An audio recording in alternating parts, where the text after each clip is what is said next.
Okay, to YouTube, here's the eride Pro SS 3.0 with 1821 wheel set.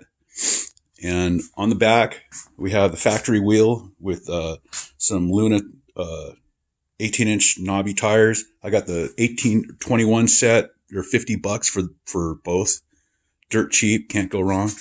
On the front is a Talaria wheel from Lunicycle, and that's only $250. You'll have to put a Talaria rotor on there and shim it out because the caliper will rub up against the spoke. So I had to shim it out 2 millimeters, and then loosened the caliper, centered it, and squeezed it down, and then tightened it back up. It was good to go.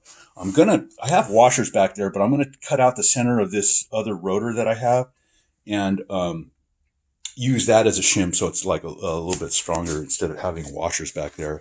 I'm worried they're going to come loose.